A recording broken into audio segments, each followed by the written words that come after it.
Saya kirim RPS dulu, Nak. Kemarin saya belum.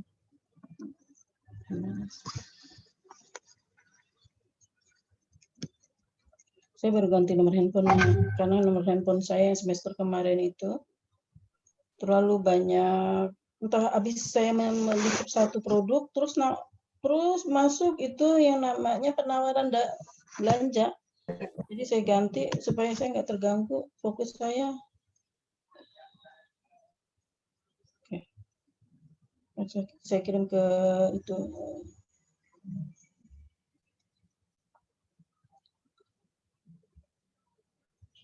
Ini apa sih?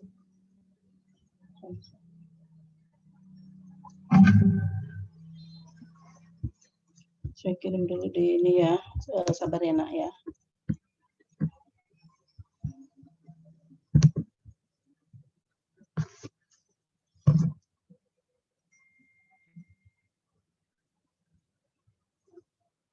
Bu, izin bertanya, Bu. Boleh. Apakah Tesya tadi udah di absen, Bu? Katanya tadi mic-nya mati. Sudah, Nak. Oke, terima kasih, Bu. Iya. TIC. Apa namanya kelas ini? Keuangan publiknya. 608 ya sekarang ya, Nak ya? Oke, itu sudah saya masukkan ke WA Group, sekalian slide dulu. Tadi sebelum sempat, biasanya saya upload di email kelas belum saya buat, Nak. Nanti saya buatkan sebentar. Tapi saya akan kirim ini dulu, Pak. Nanti slide-slide akan saya kasih ke kalian semua. Oke ya.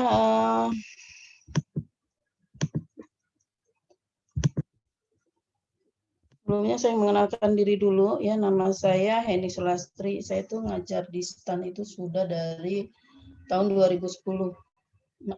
Sewaktu saya masih menjabat kasih bimbingan sistem di pajak. Jadi saya itu aslinya penerimaan pajak waktu itu. Ya tahun 95, dari tahun 96 sampai 2006 tuh saya programmer di pajak di DJP. Saya bagian dari programmer yang membuat sistem informasi perpajakan.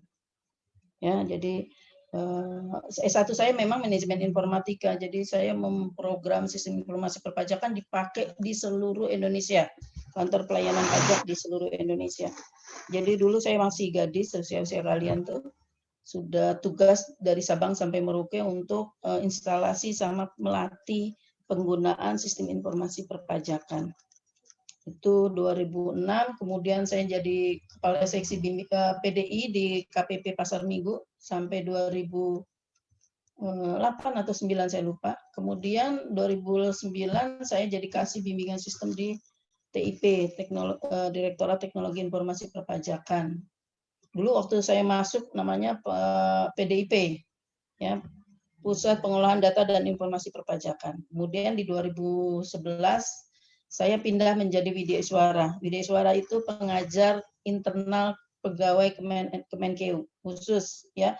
Tetapi terkadang Pemda juga mengundang saya untuk mengajar mereka. Jadi ada beberapa hal yang tentang perpajakan saya share ke di luar Kemenkeu. Ya, kemudian di 2016 saya di 2016 ya definitif menjadi PKN STAN. Waktu berubah dari STAN menjadi PKN STAN, saya termasuk 21 dosen perdana PKN. Waktu itu tidak ada yang mau jadi dosen.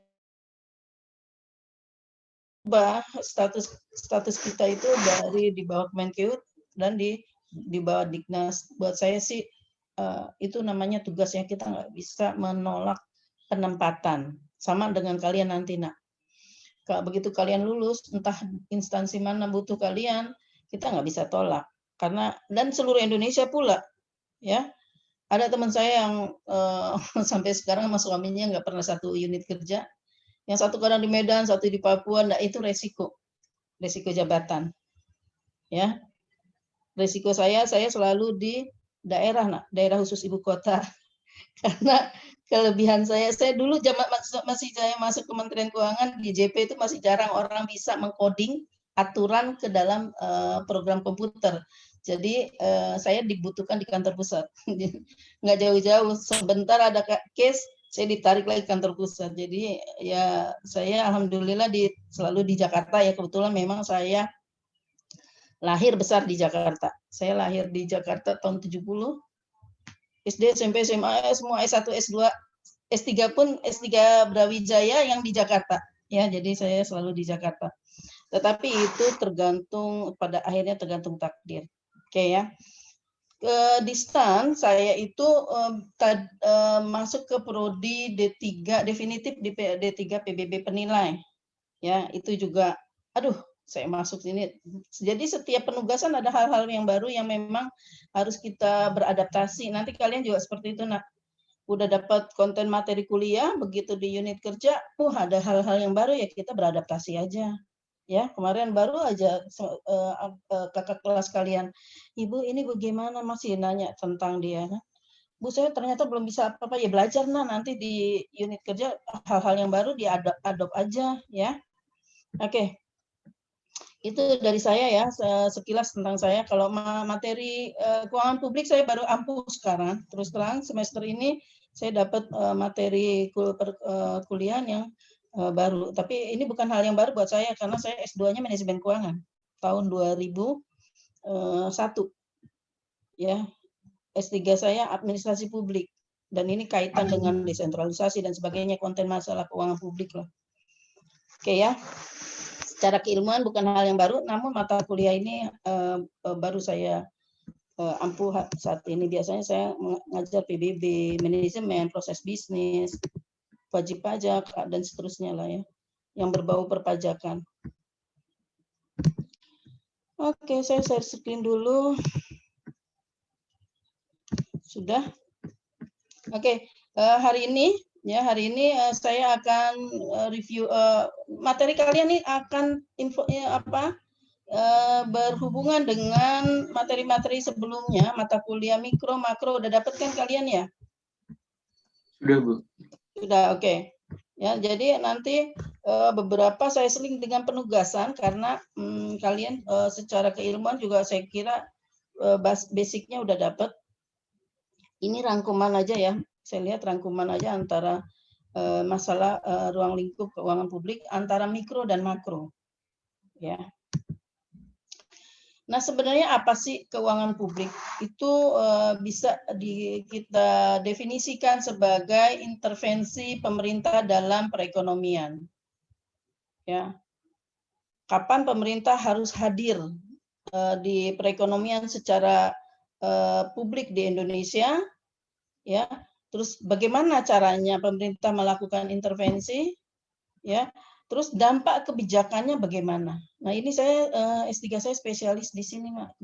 Kebijakan publik ya, kebijakan publik bukan kebijakan pemerintah. Nah, mengapa pemerintah mengambil kebijakan demikian? Nah, itu yang dimaksud dengan sebenarnya keuangan publik itu kita bicara 4 hal. Kapan, bagaimana, apa, dan mengapa harus pemerintah mengambil kebijakan. Nah, sebaiknya pemerintah kapan sih melakukan intervensi? Ya, jika terjadi market failure. Apa tuh market failure? Kegagalan pasar. Apa yang membuat muncul kegagalan pasar? Siapa yang mau? Izin, Bu. Ya, silakan. Eksternalitas negatif, Bu. Contoh eksternalitas negatif itu apa, Nak? Nanti tugas tanya jawab saya catat ya, Nak ya. Sebutin namanya, Nak. Ibu kan baru kenal kalian. Izin, Bu, misal kayak kasus minyak goreng kemarin, Bu, yang tiba-tiba stoknya hilang. Itu kan sebenarnya kalau menurut saya perlu intervensi pemerintah, Bu. Karena kalau HET-nya tetap ditahan segitu, minyaknya nggak ada, sedangkan masyarakat kan butuh. Walaupun setelah di kebijakan HET-nya dicabut, minyak jadi meroket lagi, Bu. Tapi stoknya sekarang udah banyak lagi. Kalau menurut saya begitu, Bu. Oke, good. Makasih Fadil. Ada lagi yang lain, silakan, Nak. Selain minyak tanah apa kira-kira market failure? Oke. Ada redistribusi. Apa tuh redistribusi? Izin mencoba menjawab, Bu. Kan? Ya, saya Putih, Bu, absen 21. Kalau redistribusi itu adalah pendistribusian kembali pendapatan masyarakat gitu, Bu. Dari kelompok kaya kepada masyarakat kelompok miskin. Baik yang berasal dari pajak maupun pungutan-pungutan lainnya. Oke, good. Ada lagi silakan. Ya, ini komunikasi kita di kelas itu mempengaruhi nilai nanti, Nak, ya. Karena ini mostly saya baca tadi, ini mah nggak bisa lah ya. Betul ya, market value itu sebenarnya muncul karena adanya ketidakseimbangan antara supply dan demand. Ya. Nah, ini terjadi kegagalan pasar. Ya, bisa juga ketika dibutuhkannya peran pemerintah untuk melakukan redistribusi seperti tadi Mbak Putih ya bilang ini karena bisa juga ada perlu mengalihkan aliran dana dari yang si kaya ke yang miskin, bisa jadi seperti itu. Ya, ada sebuah redistribusi yang harus ada hadir peran pemerintah di situ. Ya. Nah, market value itu bisa juga karena ada asiometrik informasi. Contoh yang kasus kemarin asuransi Jiwasraya. Asimetrik informasi apa? Ada perbedaan, ya, kepemilikan informasi akan produk, ya, antara penjual atau pembeli, ya, antara pemilik suatu jasa atau produk dengan konsumennya atau nasabahnya. Nah, ini kan muncul asuransi Jiwasraya nggak kecil loh, itu loh sekitar 16T loh, Nak. 16T mereka duit dari mana? Asuransi kan dari nasabah. Tetapi pada saat ada sesuatu terjadi di dalam internal asuransi, pengelolaan dana nasabah di internal asuransi Jiwasraya, publik belum tahu, nasabah belum tahu, yang tahu di internal mereka, manajemen mereka.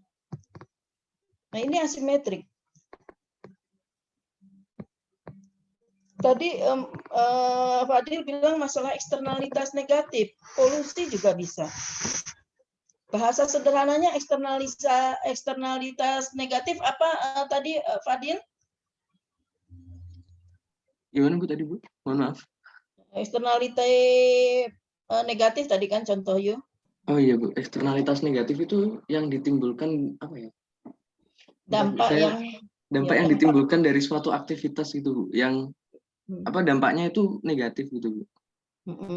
Tadi yuk contohnya apa tadi? Yang timbun-timbunan minyak goreng itu Bu, saya Bu. Timbun-timbunan minyak goreng boleh. Kalau polusi mungkin juga enggak, dampaknya negatif ke banyak orang. Mungkin Bu, karena kan misal ada kebakaran hutan, terus menimbulkan polusi. Nah, polusinya itu kan nyebar ke daerah-daerah lain sehingga mengganggu jalannya aktivitas masyarakat, sehingga kayak perekonomian itu jadi terganggu juga Bu. Oke, good. Makasih Pak Dil. Kemudian bisa juga market failure itu karena terkait dengan public good. Ya, barang publik ya. Under provided karena adanya free rider. Contohnya apa sih kalau free rider tuh misalkan satu RT kita saweran bikin lampu jalan. Saweran. Ternyata ada orang dari luar daerah RT itu lewat jalan itu. Nah, dia kan memanfaatkan barang publik tanpa biaya yang dia harus tanggung. Gratis. Padahal orang satu RT itu bikin penerangan jalan itu saweran bersama-sama bayar. Nah, ini ada bisa menyebabkan market failure, bisa. Contohnya apa lagi? Misalkan jalan raya macet. Ya, perannya apa di situ supaya ada solusi supaya jalan nggak macet? Karena kan semua orang lewat jalan gratis, sehingga orang punya masing-masing orang punya kegiatan dari A ke B, ada yang C ke D, E ke F. Jadi jalan macet. Nah, akhirnya ada kebijakan pemerintah untuk membuat jalan tol. Udah dibikin bayar aja gitu. Jadi orang-orang tertentu aja lewat situ. Ya, sama dengan eksternalitas, pemerintah bikin kebijakan untuk supaya tidak ada penimbunan minyak seperti apa? Harus apa yang dilakukan? Ya, kemarin kan dia bertemu ke DPR dan sebagainya. Muncul istilah head lah, muncul istilah penimbunan lah, itu muncul misalnya dan sebagainya. Asuransi, muncullah ternyata ceritanya bukan dari zaman Ibu minta maaf ya, rumah Ibu di pinggir jalan persis, jadi kadang-kadang ini eksternalitas negatif ke saya. Contoh eksternalitas negatif ke saya, orang itu pakai knalpot itu kadang-kadang nggak bikin nyaman orang lain. Kan kasihan yang rumahnya di pinggir jalan berisik ya. Kadang-kadang ya mungkin kalau motornya tua, tapi kadang-kadang anak-anak muda tuh mengganti motornya sehingga suaranya melengking. Dan kadang-kadang di sini Masya Allah 24 jam nak, kadang-kadang saya kebangun dengan suara motor. Ya, karena rumah saya dekat sekali dengan pasar bunga di Jakarta tuh, pusat pasar bunga Rawabelong. Itu omsetnya 5 miliar. Positif buat pada eksternalitas positifnya pedagang, pembeli. Tetapi dampaknya ke warga sekitar.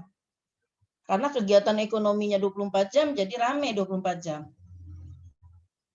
Ya, nah bahkan ada yang mengambil spot, lihat suasana seperti itu, bikin tuh Pacong Rawabelong terkenal. Anak-anak muda tuh di Jakarta kadang-kadang nongkrong di situ sampai malam, sampai dini hari.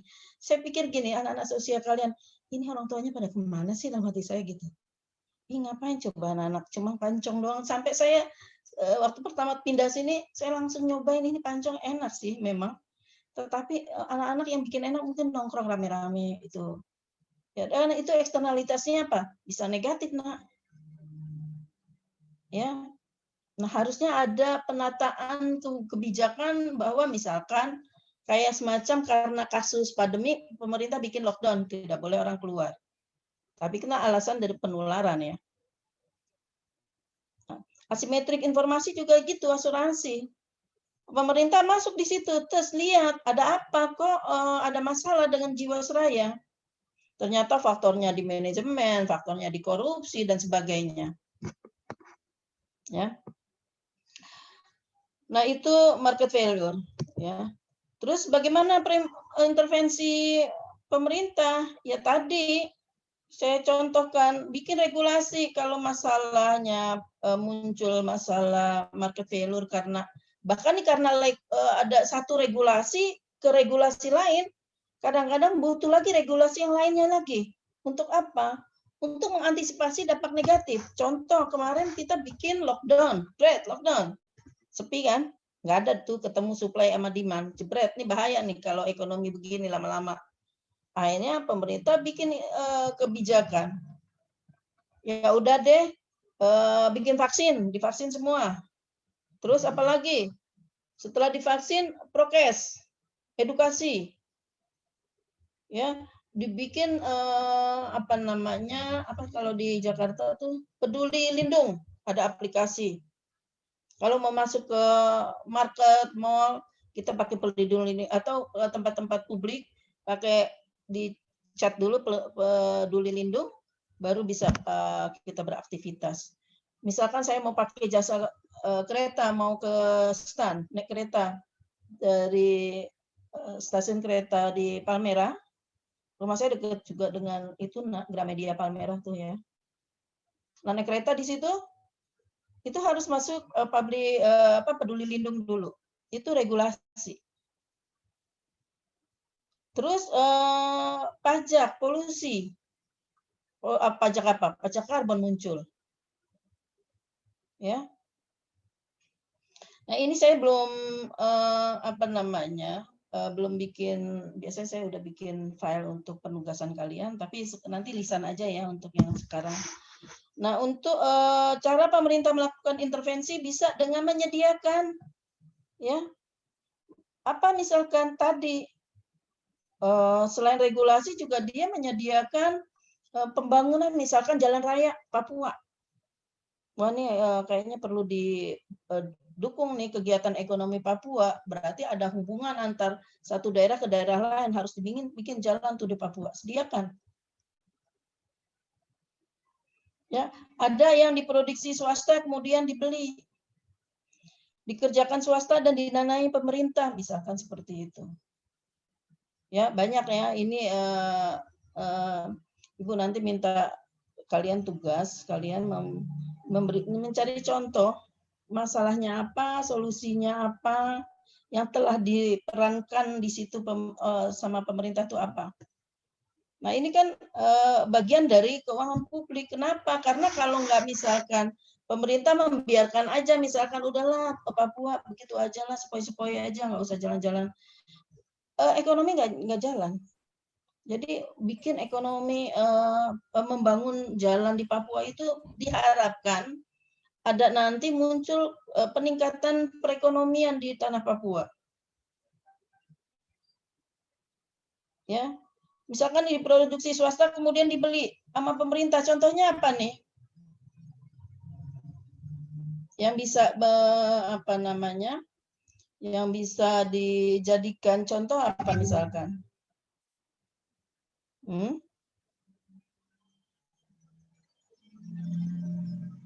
Dikerjakan swasta dan didanai pemerintah. Jalan tol, Bu. Jalan tol, oke. Kalau diproduksi swasta kemudian dibeli apa spesifiknya?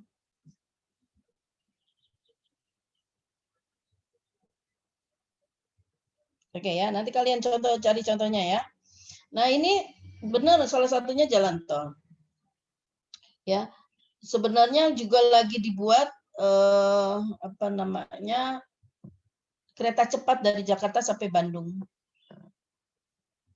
Ya, dikerjakan swasta. Tapi didanai oleh pemerintah. Bagaimana? Ya pakai MOU, kerjasama.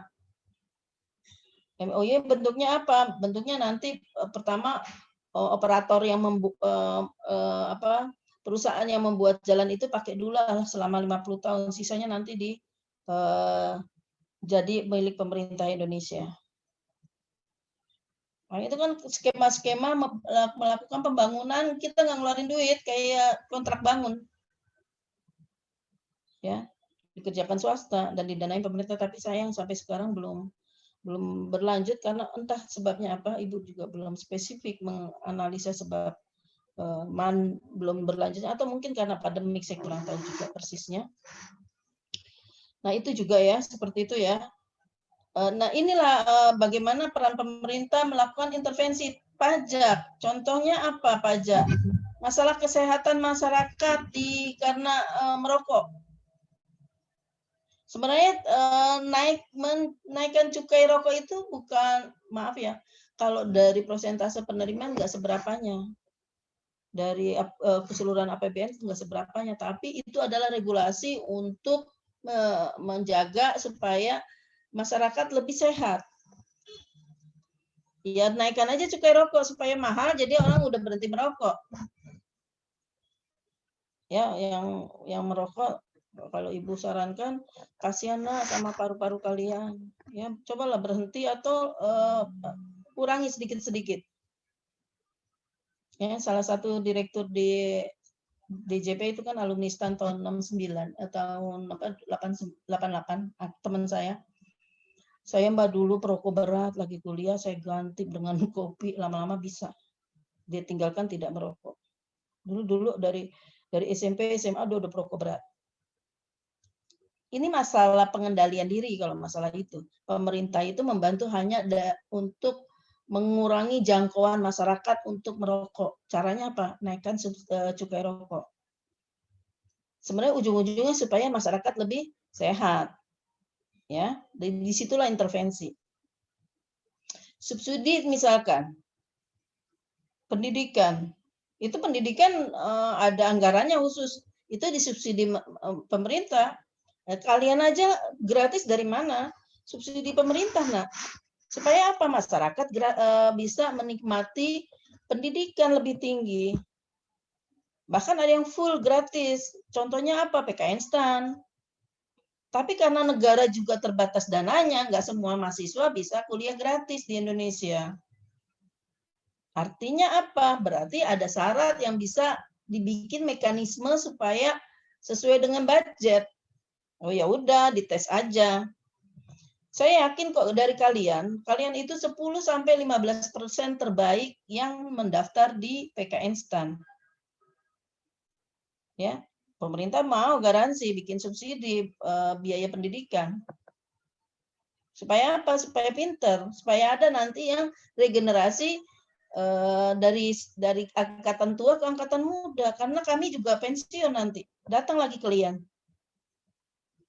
Ya, entah kalian tadi ditempatkan di Kementerian Keuangan, kementerian lain atau lembaga lain, kalian itu disiapkan untuk mengganti kami.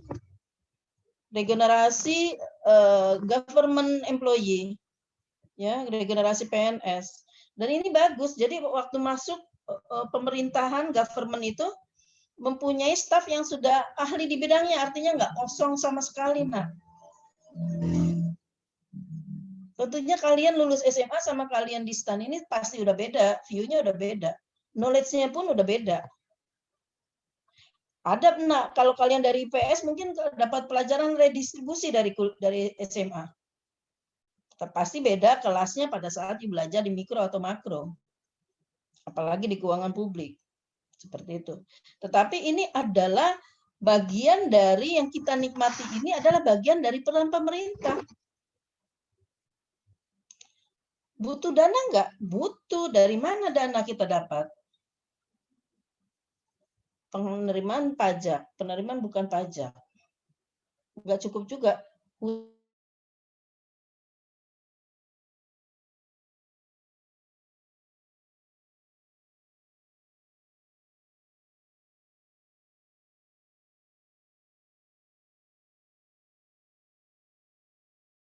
Mohon maaf, Bu. Suaranya tidak terdengar. Oh, enggak kedengaran. Dari kapan, nak, enggak kedengaran? Oh, mungkin sinyal saya, Bu.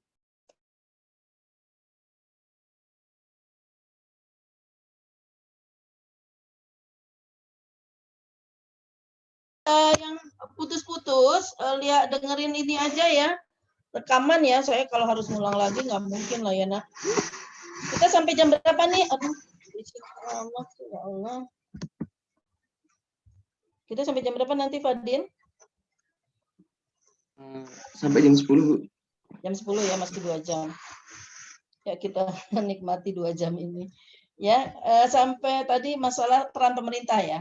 Nah, dari mana pemerintah bikin regulasi? Ada nggak supportnya? Ada. Bentuknya apa? Regulasi, dana. Ini masalah subsidi kan dana. Dari mana dana? Dari pajak, dari bukan pajak, kurang juga dari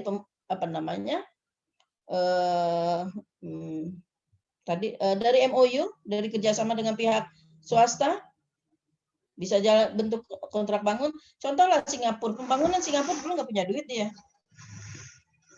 Kalau nggak salah 50 tahun Cina pakai, setelah 50 tahun dia move, tukeran, sekarang dia udah punya infrastruktur sendiri. Nah, itu emang beberapa cara yang bisa kita cari, cara untuk mengelola keuangan untuk ruang publik. Di situ siapa yang punya wewenang? Pemerintah.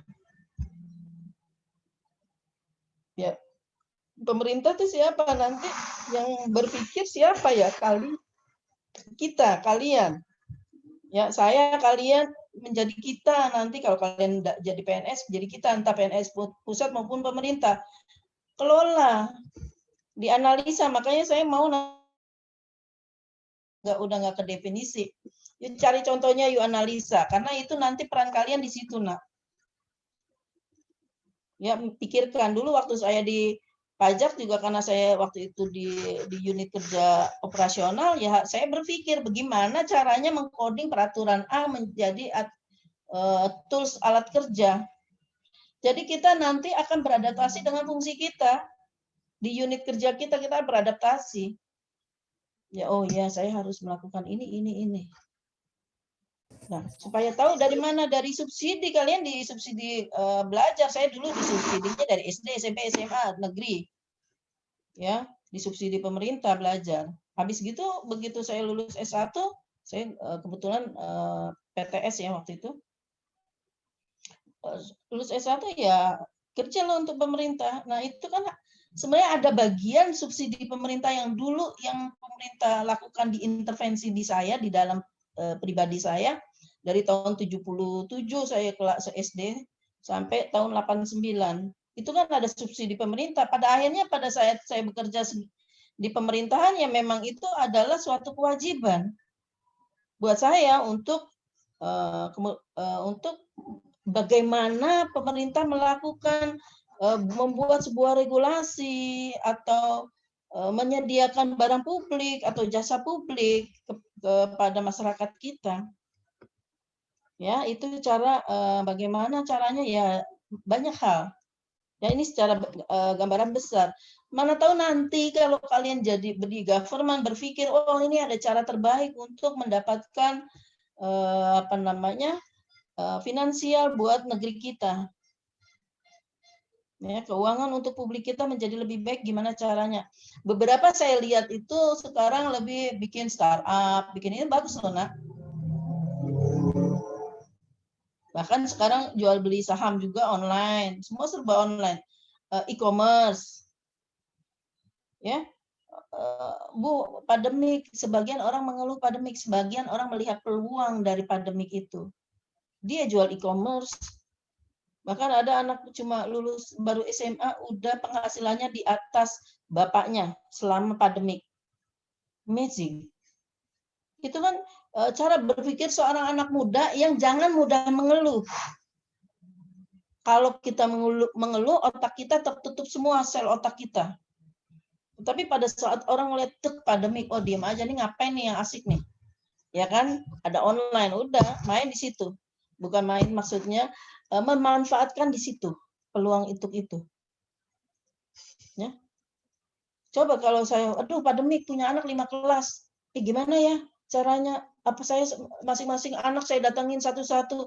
Astagfirullahaladzim, di kepala saya nggak nyampe.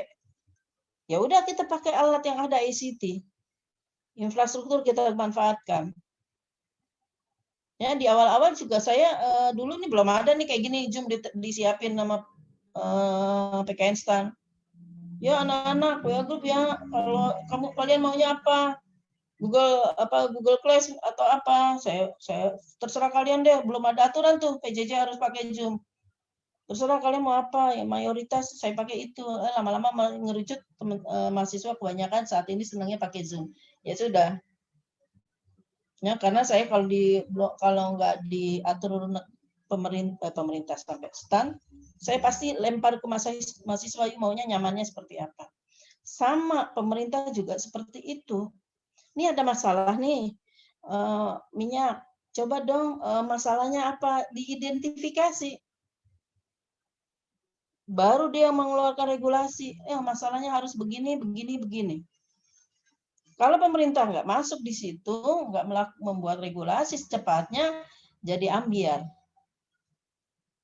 Ya, ribut masalah minyak tanah, padahal permasalahan yang penting orang tetap negara sana lagi perang butuh bahan bakar.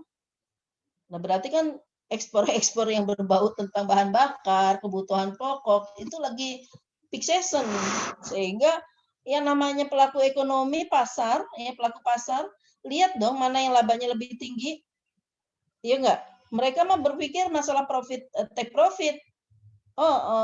Kelapa sawit lagi dipakai, di luar mahal, ya buang keluar. Akhirnya produksi dalam negeri bisa bahan bakunya menipis. Nah, itu hal-hal yang bisa menyebabkan di internal Indonesia market failure muncul. Ya. Salah nggak eksportir, misalkan dia habis-habisan, udahlah 99% saya ekspor, yang 1% aja buat bahan baku dalam negeri. Nah, mereka kan pelaku pasar. Kalau nggak diatur jadi susah urusannya. Semau-mau mereka melakukan sesuatu, padahal itu dia mendapat manfaat dari bumi Indonesia. Perkebunan kelapa sawit ditanam di tanah Indonesia. Harusnya masyarakat Indonesia lebih berpeluang lebih untuk mendapatkan manfaat positifnya. Ya. Eksternalitasnya harusnya positif ke masyarakat. Sehingga disitulah regulasi harus diterbitkan. Misalkan masalah ekspor kelapa sawit. Kemarin kan PLN listrik naik. Ini lagi batu bara, larangan batu bara ekspor. Nah, itu kan kaitan dengan apa? Dengan munculnya masalah market failure di Indonesia. Wah, ini ada yang menimbun minyak, bisa ya. Bisa jadi karena produksi sih biasa, normal, tapi ditimbun, bisa jadi seperti itu. Tapi bisa juga nggak bisa produksi karena bahan bakunya habis. Mayoritas diekspor karena lagi dibutuhkan produk kelapa sawit ke ekspor. Seperti itu. Pelaku pasar sih senang-senang aja. Ya kan dia mau take profit, nggak salah juga. Tetapi pada saat pemerintah aware, dia tahu harus ada regulasi nih, harus diatur. Misal, ekspor bahan baku yang terkait minyak goreng saat ini, misalkan hanya boleh maksimal 50%, misalkan seperti itu. Atau dilarang selama ada kesulitan produk minyak goreng, dibikin larangan untuk ekspor bahan baku yang terkait dengan minyak goreng, misalkan seperti itu. Itu peran regulasi. Nah, pada saat pelaku pasar ada regulasi, aduh nggak bisa ekspor, otomatis dong dia mengalihkan produknya ke dalam negeri. Kalau masalahnya di bahan baku, berarti bahan baku terpenuhi. Tetapi kalau masalahnya muncul adalah karena ada timbun-menimbun, ya regulasi masalah hukum, penerapan hukum. Misalkan saya nggak tahu sih ya, saya bukan tidak di bidang hukum. Misalkan bikinlah hukum yang ada hukuman untuk penimbun barang yang dipakai oleh publik. Contoh kemarin bukan minyak tanah, masker. Saya tuh sampai beli masker di Jakarta, ada khusus tempat pusat penjualan obat-obatan. Ya, namanya Pasar Pramuka. Di situ ada alat kesehatan, obat-obatan. Itu saya suami sih ya, saya minta tolong. Antri di sana, Nak. Harganya berapa satu dus? 360.000. Masya Allah, itu satu dus masker lagi sulit di Jakarta. Saya ngalamin beli masker itu ngalahin harga beras. Beras sekarung 360.000, ini masker sekotak, Nak. Dan itu juga belinya maksimal 2, 1 KTP. Terus suami saya, mahal banget 360. Terus terang saya sampai jadi satu piece sekitar 7.000 atau 8.000. Aduh, sayang banget. Udahlah kalau buat saya suka cuci. Pakai lagi, belum ada masker kain tuh waktu itu. Aduh, repot juga ya urusan itu. Nak, yang harusnya regulasi. Ternyata ada orang menimbun, Nak. Suplai penimbunnya dekat-dekat rumah saya juga tuh waktu itu. Mahasiswi, astagfirullahaladzim, itu otaknya emang jeli ya. Dia nimbun masker. Nggak kira-kira dia timbun, dia beli lagi murah. Nah, itu harus di situ harus ada peran. Nggak bisa nggak. Kalau tidak ada regulasi, peran pemerintah membuat suatu aturan, mereka pelaku pasar ya take profit aja. Who care about you? Dia nggak peduli orang butuh apa. Yang penting siapa yang mau beli barangku. 360.000 mau bayarin, ya udah saya beli. Masa sih lagi orang-orang jual 360.000 dia karena aduh kasihan masyarakat Indonesia, udah saya sell besar-besaran 1.001 piece. Di situasi time utility yang dimana produknya dia lagi dibutuhkan masyarakat. Itu hampir impossible. Kecuali orang-orang yang mempunyai jiwa sosial. Beda ya. Orang yang punya jiwa sosial lain ceritanya dengan pelaku pasar yang hanya berpikir tentang take profit. Nah, ini harus ada peran pemerintah di sini. Supaya apa? Supaya nggak muncul market failure. Gaduh. Waktu mau menjelang krisis moneter, kalian tahun 98 mungkin belum lahir ya. Yang langka apa, nak? Bensin. Astagfirullahaladzim, itu saya lagi gadis ya, bawa mobil dari kantor pusat ke rumah saya dulu di Pasar Minggu. Itu biasanya jam 5 pulang, sampai rumah paling setengah 6, paling telat maghrib, jam 6. Nah ini nak, jam 10 malam saya masih di Mampang. Aduh, orang pada panik buying bensin. Akhirnya jalan macet total. Saya sampai, aduh nangis saya. Masih gadis, aduh saya mau nelfon siapa. Akhirnya saya berhenti ada di situ ada tempat belambir ya. Jadi ambulans buat siram-siram air itu loh, anti kebakaran. Nah itu saya parkir di situ. Aduh capek banget ya ampun ya Allah. Saya udah nggak sanggup udah pegang gas mobil kan bahaya. Jadi saya istirahat dulu. Itu sampai rumah saya jam berapa, nak? Jam 12 malam, nak. Kenapa? Karena ada panik buying bensin. Waktu menjelang Soeharto lengser, waduh itu ampun deh. Susu aja susah nyarinya, nak. Susu baby, kan kasihan bayi biasa minum susu. Susu susah, untung waktu itu saya belum punya anak ya. Temen saya udah panik, aduh gue ini saya bingung banget ini, yuk enak belum punya anak. Susu lagi susah. Susu susah aja panik loh orang Jakarta. Sembako nggak ada di mal-mal, nggak ada tuh di orang-orang jualan, udah habis hilang di pasaran. Aduh, untungnya saya setiap ini feeling ya kalau mau kondisi seperti itu, saya waktu itu karena masih gadis, gaji saya kadang-kadang memang buat stok barang kebutuhan orang tua ya. Saya pergi ke Makro, dulu Makro namanya ada di daerah Jakarta Timur, itu hampir di atas retail, kita boleh beli personal. Sampai sana, itu orang lagi udah mulai panik buying loh, saya nggak tahu kalau mau ada apaan ya, karena masih blank, saya belum memahami situasi, mau ada lengser itu, lengsernya Soeharto. Itu Makro itu mall terbesar di Jakarta Timur, waktu itu barang-barangnya itu udah satu gedung besar gitu isinya barang publik semua. Itu rebutan, nak, rebutan. Orang berebut beli apa tuh berebut. Saya sampai panik ya udah. Untungnya waktu itu maksimal 2. Saya nunggu di kasir aja barangnya orang yang di sama kasir nggak boleh dibeli. Saya ambilin aja di situ. Sedapatnya saya nggak ngerti. Udahlah pokoknya yang dapat di dalam kasir itu saya bawa ke rumah. Dan memang terus abis gitu blank, barang nggak ada semua di ini. Nah itu memang hal-hal yang sentimen pasar kalau mau menyangkut mempengaruhi market failure, pemerintah harus hadir di situ. Bentuknya apa? Bentuknya regulasi. Kalau nggak ada aturan dibuat, orang semaunya. People itu cari aja take profit, yang bisa disalahkan. Enggak. Barang-barang dia, uang-uang dia, ya kan? Nah itu, ya itu regulasi. Oke, kemudian apalagi ya?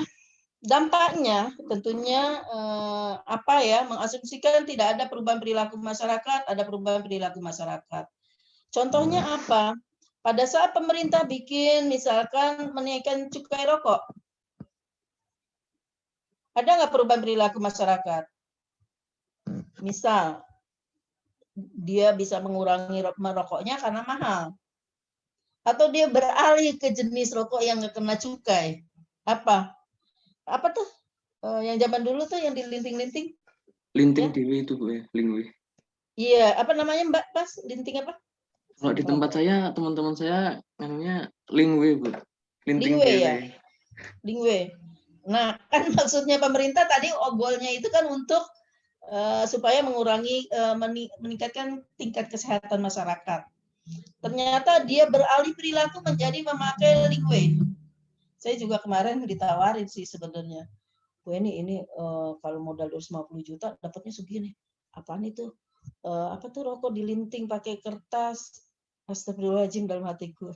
Lu nggak tahu gue orang Kementerian Keuangan gitu kan? Itu kan harusnya dicukai. Nggak kena cukai. Lingwe kan nggak kena cukai, ya kan?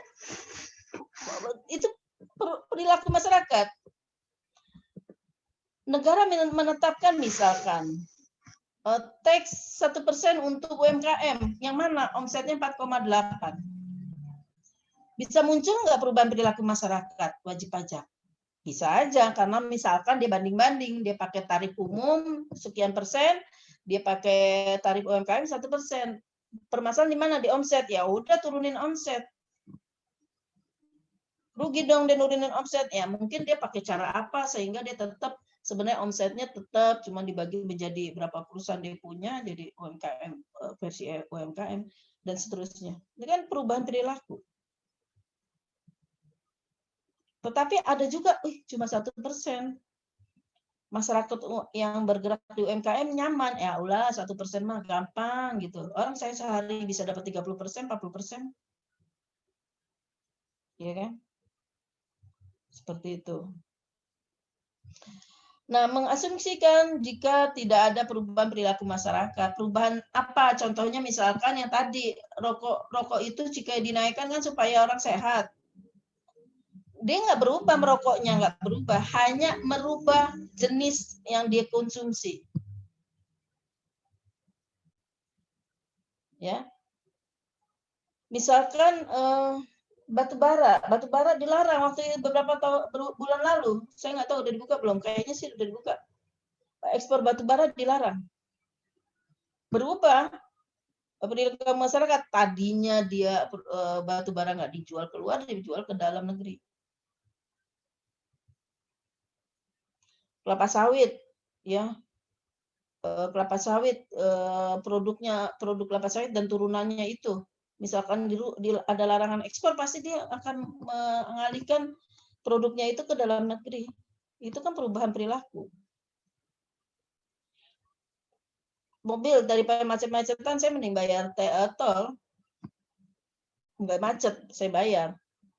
Ya, walaupun sometimes kadang-kadang sekarang tol juga macet total seperti kasus Brexit waktu itu ya, berapa tahun lalu libur Lebaran ada Brexit, ya, kasus Brexit, tol baru yang dibuka sama Pak Jokowi, pada lewat situ amblas semua. Ya, teman saya sampai pulang ke Bumen, telepon 3 kali ngisi bensin. Jadi ada tukang bensin datang ke tol. Dia telepon saudaranya, suruh cari pakai sepeda motor saat itu akhirnya diizinkan masuk tol untuk mensuplai bahan bakar bensin. Itu perilaku ya. Jadi kalau misalkan ada semoga sih tujuan pemerintah tuh udah habis-habisan lah buat bikin jalan di Papua. Perilaku masyarakat Papua lebih aware pada perubahan ekonominya mereka, ya, diharapkan seperti itu. Semoga semua kebijakan pemerintah masuk ke goalnya masing-masing, ya, tujuan masyarakat ujung-ujungnya jadi sejahtera. Ya, kenapa dampak ada kebijakan pemerintah itu dampaknya kesejahteraan, nak. Ya, kenapa? Itulah ekonomi politik. Apa sih ekonomi politik sebenarnya? Ekonomi politik adalah misalkan ada permasalahan ekonomi yang diselesaikan dengan cara politik. Contohnya apa? Contohnya sebenarnya waktu pemerintah B.J. Habibie itu melepas Timur Timur, ada survei kan, B.J. Habibie ngasih survei, kenapa dilakukan pelepasan? Karena masalah tekanan ekonomi waktu itu amblas nak tahun 98, jebret, krisis moneter. Diganti sementara oleh Presiden B.J. Habibie. B.J. Habibie ditekan oleh yang pemberi pinjaman dari luar negeri. Kok lupa saya. Nah, kita harus melepas Timur Timur karena ada isu masalah pelanggaran hak asasi manusia. Kenapa B.J. Habibie melepas Timur Timur? karena tekanan ekonomi, sehingga dia membuat kebijakan untuk melepas Timur Timur menjadi negara, nggak perlu perang. Udah lalu merdeka lah kau. Mau lepas dari Indonesia, lepas. Itu sebenarnya tuntutannya apa, Nak? Tuntutan di ekonomi, Nak. IMF bilang sama waktu pemerintah B.J. Habibie, kami berhenti menguncurkan hutang ke Indonesia karena Anda di Indonesia ada pelanggaran hak asasi manusia di Timur Timur, katanya gitu isunya. Ya. Akhirnya itu kan cara politik. Ada survei, ada referendum, ada pelepasan. Itu kan politik. Tapi penyebabnya apa? Sebenarnya masalah ekonomi. Kita nggak bisa dapat pinjaman lagi kalau itu nggak dilepas. Permintaan masyarakat Timur Timur yang nggak dilepas. Mereka merasa, waduh, tanahku sumber dayanya alam banyak, tapi aku tidak puas dengan di Indonesia. Dan dia cari-cari alasan seolah dia sebenarnya tidak masuk definisi masuk dalam negara Indonesia. Katanya dia bekas Portugis, katanya. Definisi Indonesia apa? Katanya definisi Indonesia itu bekas Belanda, katanya begitu. Saya nggak tahu ya. Nah, tapi kita lepas sekarang dia menjadi negara termiskin di dunia. Nggak tahunya nggak bisa mengelola. Contoh, government yang tidak bisa mengelola negara itu akan amblas, masyarakatnya jadi miskin karena keuangan di publiknya itu tidak dikelola dengan baik, dan itu bahaya. Dan itu sangat bahaya saat pemerintahan suatu negara itu tidak bisa mengelola dengan baik masalah keuangan. Ini pandemik begini, hampir seluruh negara itu sedang menghadapi permasalahan ekonomi, Nak. Inflasi di Turki tinggi sekali loh, Nak. Saat ini tinggi, contoh. Karena apa? Dia di kemarin tuh ya, kalau waktu pandemik, dia bukan tidak bisa mengelola keuangan, Nak, karena pada saat pandemik mereka lockdown, benar-benar lockdown. Berhenti semua, des. Saya sempat ke sana saya sambil cari literasi, sambil nengokin anak saya kan kuliahnya di sana. Saya lihat, gila, mati, benar-benar seperti masuk ke kota hantu. Kecuali yang boleh melintas itu turis atau orang yang di usia berapa tahun ke atas. Itu dia sampai lockdown-nya itu sampai usia, Nak. Per usia 18 tahun ke bawah belum, benar-benar nggak boleh keluar. Itu apa? Untuk mengurangi penularan. Dampaknya apa jadinya? Dampaknya sekarang apa? Dia inflasinya tinggi. Dulu itu 1 TL-nya dia itu 2.400. Tahun kemarin sebelum pandemik. Sekarang 1 TL-nya dia 1.100. Terhadap rupiah aja dia turun gratis. Terhadap rupiah. Apalagi terhadap dolar. Inflasi itu bisa mengidentifikasikan keadaan suatu negara itu lagi ada masalah ekonomi. Coba kalian cari nanti berapa besar inflasi negara-negara di dunia. Itu aja bisa menggambarkan kondisi ekonomi. Apalagi nih sekarang Rusia lagi lakukan di embargo ekonominya. Ya, bahkan orang-orang pengusaha Rusia itu visa Mastercard nggak berlaku di sana sekarang. Nah, itu langsung karena dia didukung oleh China, sementara China di embargo. Belakangan saya lihat pelaku pengusaha di Rusia itu antri menggunakan jasanya bank Cina. Nah, ini yang istilah ekonomi politik ya. Kebijakan pemerintah. Putin bilang serang Ukraina karena itu masalah keamanan negaranya si Putin, kata versi Putin. Serang jebret. Ekonomi ini. Dia langsung cari dong temennya, tolong dong temanku, tolong dong. Please deh gitu ya, misalkan gitu. Kondisi ekonomiku lagi begini, ya udah datang tuh Cina. Itu apa sebenarnya? Itu sebenarnya ekonomi politik, nah. Permasalahan ekonomi yang diselesaikan dengan politik, perkawanan dengan Putin dengan China. Itu ekonomi politik. Di Indonesia, B.J. Habibie lepas aja Timur-Timur. IMF kembali bisa mengucurkan hutang. Kita kalau nggak ada hutang, nggak cukup buat bangun negara.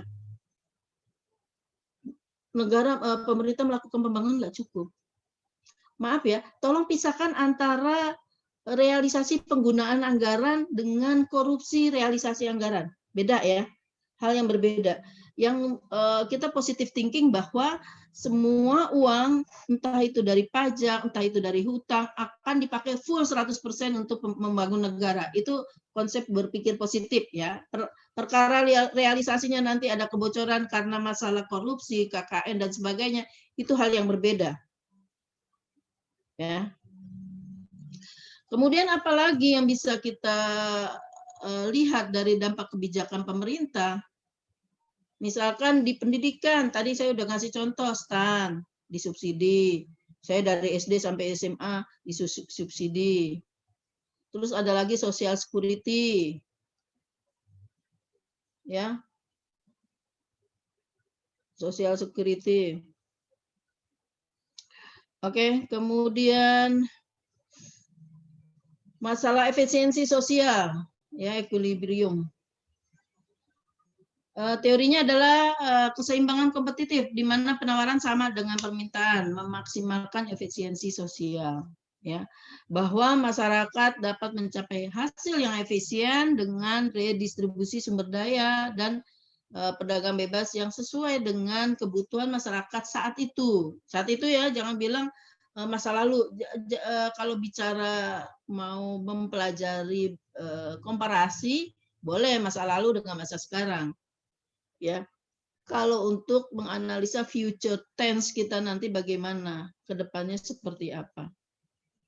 Oke, itu efisiensi dan equity trade-off ya. Jadi harus ada semacam titik tawar dan antara supply dan demand itu, di situ harus ada peran pemerintah. Contohnya kemarin akhirnya pemerintah melakukan menetapkan harga head, ya.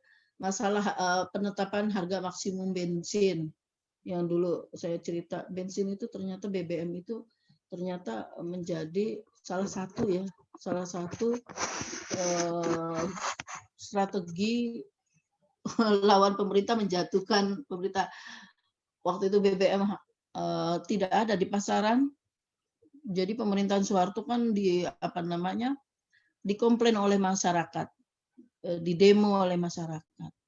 Akhirnya di zaman SBY banyak tuh pembentukan SPBU, terus bikin juga sel izin bebas untuk pendirian SPBU dari luar negeri, ya. Itu banyak. Sekarang kan ada sel Vivo ya. Dulu nggak ada Vivo nggak ada. Saya aja baru-baru nih di Jakarta ada Vivo. Murah tuh.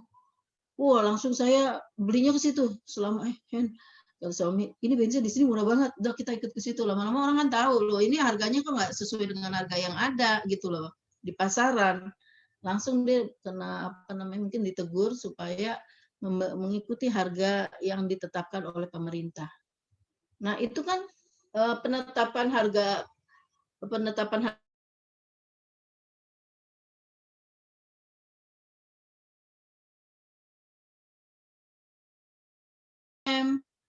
apa tuh yang tentang minyak goreng head. Nah, itu kan adalah harus dibuat oleh pemerintah supaya ada keseimbangan secara di dalam komunitas masyarakat kita. Akhirnya Vivo naik, sekarang harganya sama. Beda-beda tipis sih nggak ada masalah. Baru keluar tuh Vivo di Jakarta ya. Saya mendapati berapa kali saya isi full tank di situ karena murah loh ini gitu. Ya, namanya kan dari mulut ke mulut, di situ murah jadi kedengeran gitu, ya kan. Nah, itu mungkin dari sisi manajemennya mereka cuma ingin menawarkan produk. Yang tahu saya Vivo itu handphone, ya, salah satu handphone saya mereknya Vivo. Loh, kok tiba-tiba ada SPBU namanya Vivo. Dengan bagaimana saya bisa mengenal Vivo karena harganya murah, akhirnya saya datang ke sana. Itu kan strategi perdagangan mereka.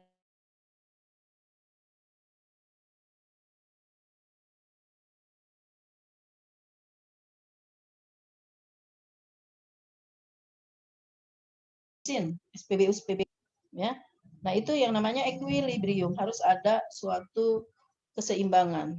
Keseimbangan supply demand itu salah satunya adalah di peran pemerintah itu adalah pada saat mengekuilibriumkan suasana adalah dengan memberi batasan-batasan harga. Baik itu barang maupun jasa yang digunakan oleh masyarakat luas. Kereta, KAI, sekarang swasta, iya, tapi tetap harga tetap ditetapkan oleh government kita berapa harga tiketnya, ya. Jadi hal-hal yang menyangkut kehidupan orang banyak memang harus dikuasai oleh negara seperti pasal 33 Undang-Undang Dasar. Namun di dalam prakteknya sekarang lebih banyak juga ditawarkan kepada swasta untuk mengambil peran di situ. Karena mau nggak mau memang swasta harus dilibatkan. Nah, negara kita itu penduduknya 350 juta. Istilahnya kalau bahasa sederhana, kalau saya boleh berpendapat ya, negara keteteran nih, ya udah dibantu sama swasta gitu. Tetapi pada saat swasta masuk di situ, negara tetap mengatur. Nah itu ya. Masyarakat dapat mencapai hasil yang efisien dengan retribusi sumber daya dan perdagangan bebas yang sesuai. Ya iya juga. Ya. Kemudian efisiensi pasar. Ya, efisiensi adalah kepemilikan alokasi sumber daya untuk memaksimalkan total surplus yang diterima oleh semua anggota masyarakat. Ya. Supaya nggak ada market failure lah. Nah, efisiensi pasar itu, pasar bebas mengalokasikan pasokan barang kepada pembeli yang paling menghargai mereka. Maksudnya pembeli loyal. Ini saya translate sederhana aja melalui Google Translate tadi. Ya, diukur dengan apa? Kesediaan mereka untuk bayar. Berarti ada konsumen loyalnya. Itu enak banget kalau ada konsumen loyalnya. Pasar bebas mengalokasikan permintaan barang kepada penjual yang dapat memproduksinya setidaknya di biayanya itu bisa masuklah dalam budget mereka. Ya, budget yang di pasar itu seperti apa? Tadi contoh apa yang Ibu bilang, harus ada, memang pemerintah harus hadir di situ kalau untuk produk-produk yang dipakai oleh masyarakat luas. Ya, di biayanya ditekan. Penekanan biaya itu bisa diatur melalui regulasi. Contohnya apa? Mana yang dapat dibiayakan, mana yang tidak dibiayakan dalam perhitungan pajak itu juga bisa menjadi sebuah contoh intervensi negara pada saat dia hadir di dalam pengaturan di biaya. Karena biaya kalau dikenai pajak bisa dibiayakan, tidak bisa dibiayakan itu mempengaruhi pajak harga pokok kena pajak. Ya kan, di situ harus hadir pemerintah supaya efisien. Gimana, jangan-jangan di biaya harus perlu diefisiensikan. Ya, misalkan biaya perizinan. Nah, itu juga kan mempengaruhi kondisi pasar. Pasar bebas menghasilkan jumlah barang yang memaksimalkan jumlah surplus konsumen dan produsen. Oke, itu jadi sebenarnya gini ya, pasar bebas kayak kita tuh sebenarnya agak banci ya antara kapitalis sama sosialis. Kalau kapitalis ya lepas aja. Pemerintah tuh kalau you baca bukunya si referensi kita tuh yang dari Amerika, itu konsep berpikirnya orang Amerika loh, Nak. Yang nanti referensinya e-booknya saya share di WA group. Nah, itu pola berpikirnya orang Amerika. Orang Amerika itu kapitalis. Orang kapitalis itu berpendapat pemerintah nggak perlu terlalu berperan di dalam masyarakat di pasar bebas, di kebutuhan masyarakat antara supply dan demand. itu kapital, lepas dia ke pasar bebas. Tetapi tidak dengan sosialis. Sosialis semua diatur. Nah, Indonesia ini banci, Nak. Kalau saya melihat, kalau lihat dari teori dasarnya, ya dia kapitalis, ya dia sosialis. Sosialis itu bukan tentang komunisme juga ya, tentang paham bagaimana mengelola pasar di dalam suatu negara. Keadaan supply sama demand. Kalau kapitalis lepas aja, nggak ada. Pemerintah tuh sedikit aja itunya, sedikit aja perannya. Ya, dia benar-benar melepas ke kondisi pasar. Nah, ini untuk view of equity ya, misalkan sama semua anggota itu egalitarian. Kemudian Rawlasian itu maksimalisasi kesejahteraan, paling enggak di persennya. Ya, ini beberapa pandangan tentang keadilan ya. Ini beberapa teorinya sebenarnya banyak. Utilitarian, yang maksimalisasi total kesejahteraan seluruh anggota. Market oriented, market mengalokasikan kesejahteraan yang terbaik. Ya, ini ada beberapa pandangan untuk keadilan. Nah, ini untuk biaya-biaya terkait penanganan COVID ini adalah contoh dari peran pemerintah Indonesia mengatasi suatu situasi, bahkan situasi yang di luar dugaan. Ya, ada perlindungan sosial, bisa dilihat dari angkanya. Ya, ada insentif usaha, ya. Pasal 21 ditanggung pemerintah, yang tadinya nggak ditanggung pemerintah. Jadi yuk usaha udahlah, nggak kena tuh pasal 21 PPh karyawannya.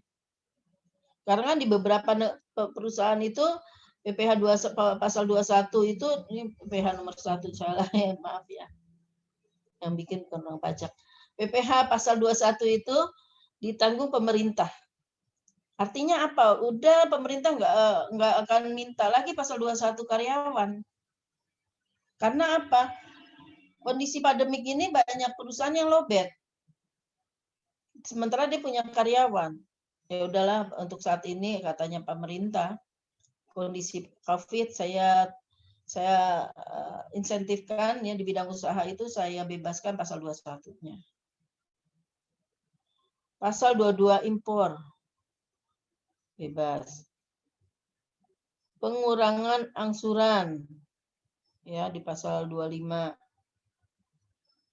Ini alokasi-alokasi gini udah dihitung, nah berapa sih jumlah dari pasal 25 yang biasa diterima oleh negara dari sektor pajak. Pengembalian pendahuluan PPN, penurunan tarif PPh badan, stimulus lainnya. Ini insentif ya. Nah, kalau UMKM apa? Subsidi bunga, penerapan dana, restrukturisasi belanja, ya, terus penjaminan untuk modal kerja, pajak penghasilan PPh final UMKM, pembiayaan investasi kepada korporasi melalui ini. Nah, kalau kalian dipajak, ini di bahasa sederhana. Di DJP itu banyak yang kantong-kantong penerimaan dihilangkan. Untuk apa? Supaya usaha meningkat. Itu tadi peran pemerintah di bidang bisa bentuknya tax ya, perpajakan. Perlindungan sosial, sektoral, ya, program padat karya. Ini pemerintah sudah buat secara nasional poin-poin untuk penanganan adanya COVID-19 ya, di bidang kesehatan, bidang pembiayaan koperasi. Ini ada plot-plot yang memang direalisasikan pada saat resisi itu apakah tidak sesuai di lapangan. Kalau ada yang tahu ya lapor aja, Nak. Jadi jangan bilang itu bohong, gue nggak ngerasain tuh ada duit ini. Ya nggak bisa gitu orang per orang, enggak lah. Ya sebagai apa UMKM, ada subsidi apa bentuknya, bunga, ringan nggak jadi UMKM? Ringan. Bersemangat nggak dia tetap menjadi UMKM? Bersemangat. Artinya kalau ada UMKM itu berarti ada pergerakan ekonomi, ada insentif usaha, pelaku usaha jadi aman, sektoral apa KL, kementerian lainnya, Pemda juga ada ini masalah apa namanya alokasi dana dari APBN. Karena mau nggak mau Pemda juga kan terkait dengan pemerintah pusat. Nah, seperti itu yang namanya peran-peran pemerintah di ini terlepas ya Nak, terlepas dari yang apa namanya, saya kurang suka sama istilah yang kemarin Pilpres ada cembong kapret. Jangan kalian ikut-ikut di situ. Ya. Ini saya menjelaskan apa yang kita lakukan, pemerintah kita sudah lakukan untuk masyarakat kita. Memang semua kebijakan tidak semua 100% semua ngerasain. Ya kalau kamu nggak UMKM, ngapain kamu bisa ngerasakan subsidi bunga? Kalau bukan anak stan, mana ada uang kuliah gratis? Ya kan, tergantung dia ada di posisi mana sehingga dia mendapatkan rasa dari keadilannya dia sebagai masyarakat atas kebijakan pemerintah. Ya kan nggak bisa juga pemerintah udahlah semua perguruan tinggi negeri mahasiswa gratis, biaya berapa Nak? Mahal Nak. Stan itu alokasi dananya luar biasa loh, sekian miliar gitu loh Nak. Ya itu pemerintah sampai utang-utang loh buat sekolah lain gratis kalian. Karena saya nggak mungkin mau ngajar gratisan, Nak. Kan profesional, dibayar, mahal loh negara bayar saya. Nah itu yang sebenarnya kata kalian, mana saya dapat uang ya? Saya kan profesional, emang harus dibayar. Kalian kan dapat bentuk ilmu, tetapi berada di kampus stan itu gratis. Ya, coba yuk tanya teman-teman yang kuliah di kampus negeri, apalagi yang mandiri ya, istilahnya apa sih mandiri ya? Kalau anak saya yang nomor 2 di ITS sama kalian dapat subsidi negara tapi tetap bayar kalau saya. Tapi murah lah ya. Kalau ITS 7 jutaan. Lebih murah lagi anak saya nomor 1 dapat subsidi pemerintah Turki cuma 1 jutaan.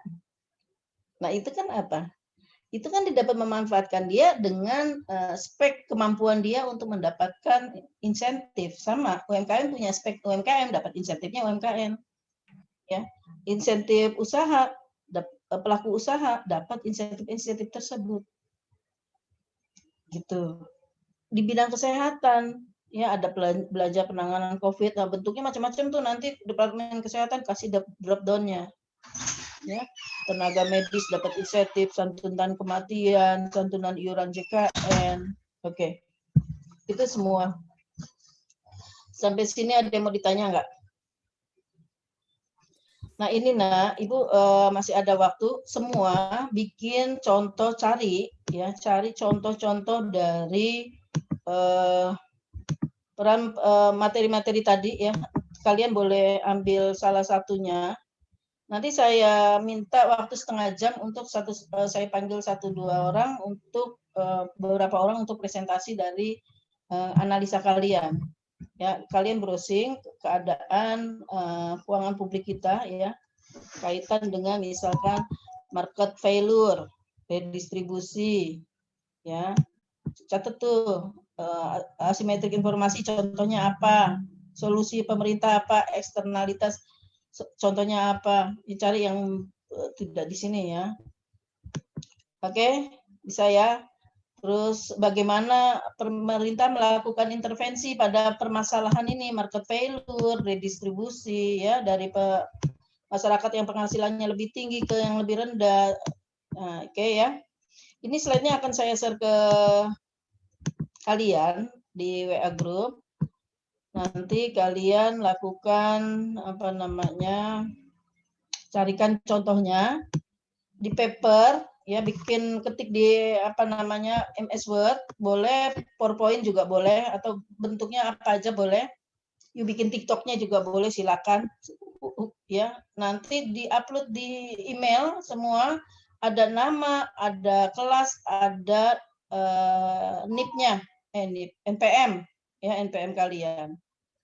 Kemudian bentuknya apa aja, boleh pakai software apapun. Kalian presentasikan sebentar untuk sekitar nggak nyampe 5 menit 10 menit, kalian nanti presentasikan. Siapa yang presentasi nanti Ibu yang menentukan, dari duduk kena masa duduk. Oke. Ya, kalian bikin, saya kasih waktu sekitar setengah jam. Masalah ini mikro makro udah kalian dapat. Oke, bentar saya share ke kalian, nanti saya buatkan email. Sementara kalian bikin tugas, saya bikin email.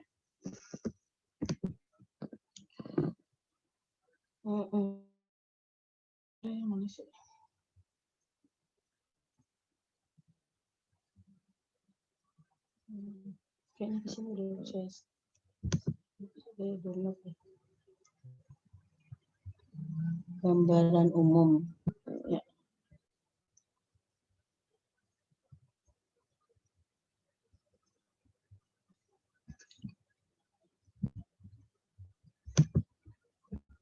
Bu, sebentar ya, saya kirim dulu ke WA Group. Mohon maaf Bu, izin bertanya. Silakan, Mak. Terkait tugas yang Ibu berikan barusan itu kita milih salah satu topik atau semuanya dibahas Bu? Enggak, salah satu topik. Setiap mahasiswa boleh memilih topiknya tentang asimetriskan, tentang apakah, redistribusikan, tentang apakah, ya. Isinya adalah contoh kasusnya di Indonesia ya, jangan di luar negeri. Terus apa sih peran pemerintah di situ, solusi apa yang dihadirkan pemerintah untuk masalah tersebut. Oke? Baik Bu, terima kasih banyak Bu. Iya, better beda sama temannya. Yang nanti beberapa mahasiswa saya minta presentasi, jadi bentuknya terserah, untuk software terserah. Tetapi semua mahasiswa harus harus mengupload di email sebagai tugas pribadi. Ibu Nak sangat memperhatikan tugas pribadi Nak. Kan kita nggak tahu kalian lagi kondisi fisiknya lagi asik atau enggak, waktu sehat atau tidak saat UTS atau UAS. Jadi bikinlah tugas sebaik-baik mungkin. Toh Ibu tidak kalian boleh bebas mengambil dari mana saja. Tetapi itu adalah fakta real yang terjadi di Indonesia. Ya. Nah, ini slide-nya. Boleh diambil salah satu.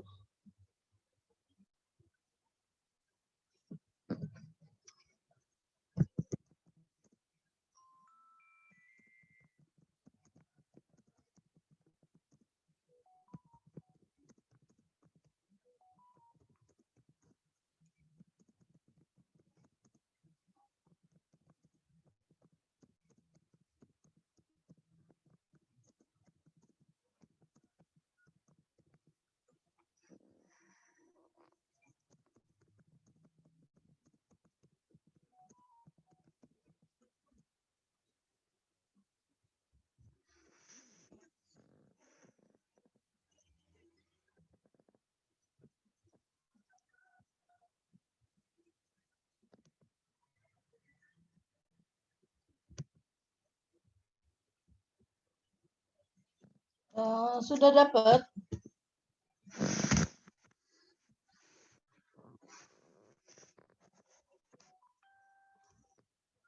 Sudah Bu. Oke. Pilih salah satu aja ya setiap mahasiswa. Nggak usah banyak-banyak. Case-nya satu aja. Satu case yang lagi run di Indonesia atau pernah ada di Indonesia.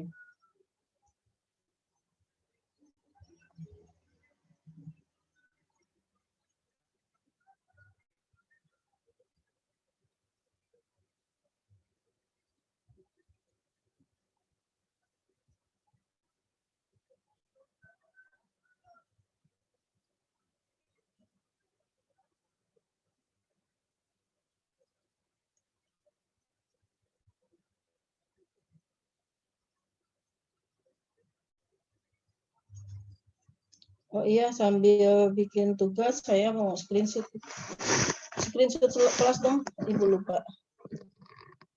Buat itu Ibu isi portal kalian dulu ya.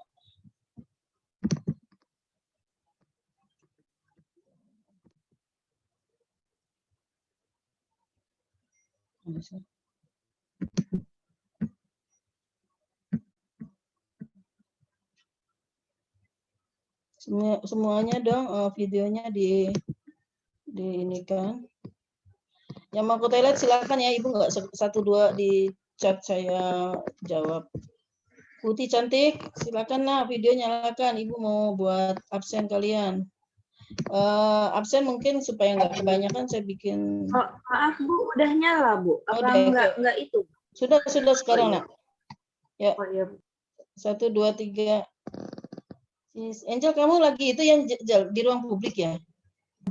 Iya Bu, saya PKL-nya WFO Bu. Oh iya. Oke. Siap.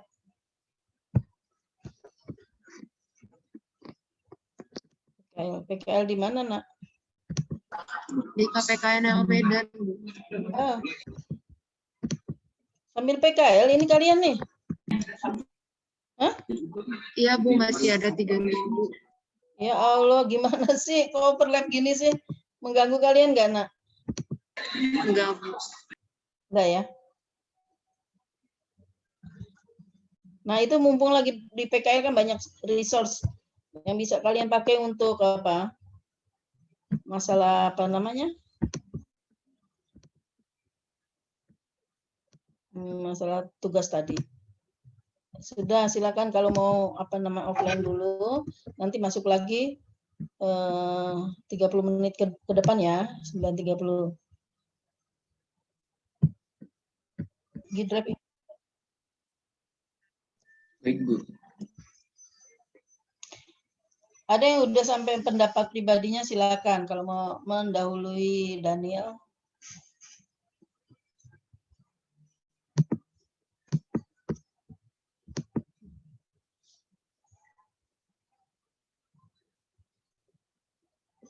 Angel, silakan Angel.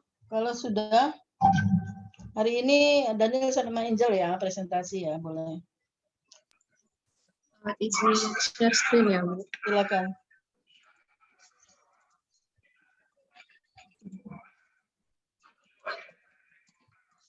Begini apakah terlihat Bu? Ya sudah.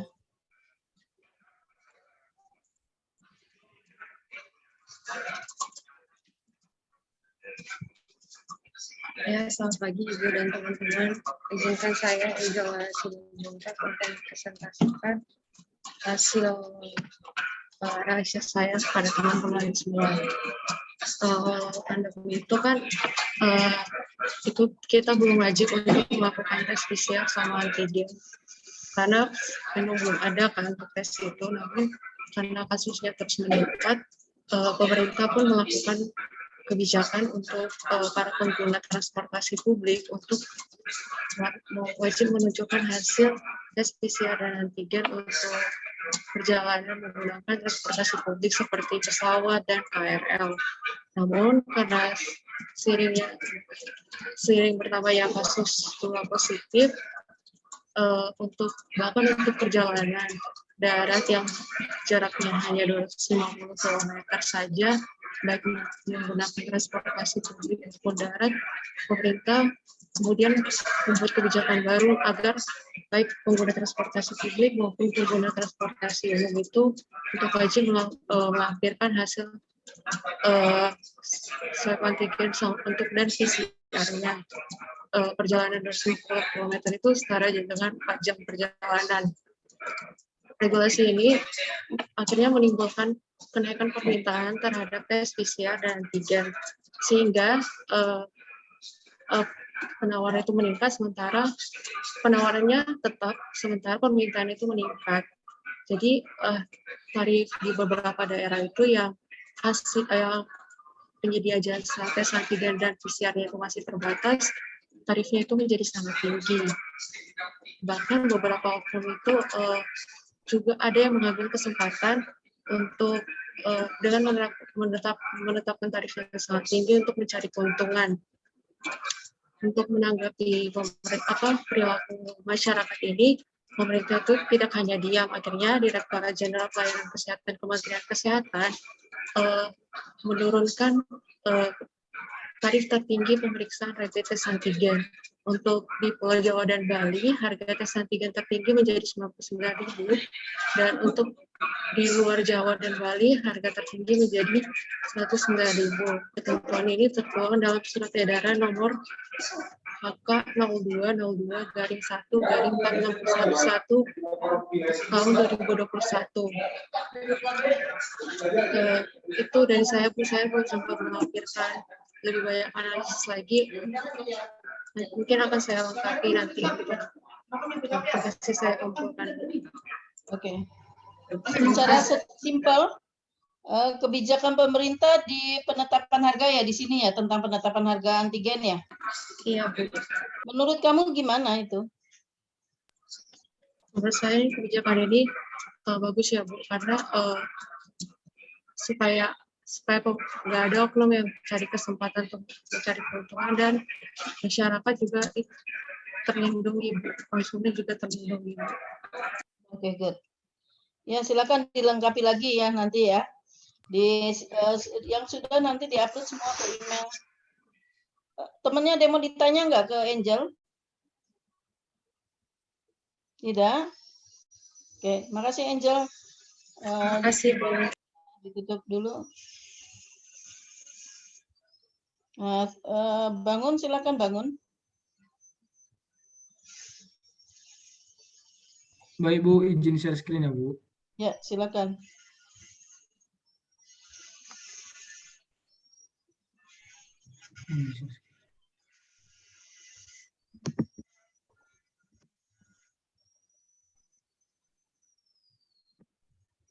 Ya, Bu. Oke.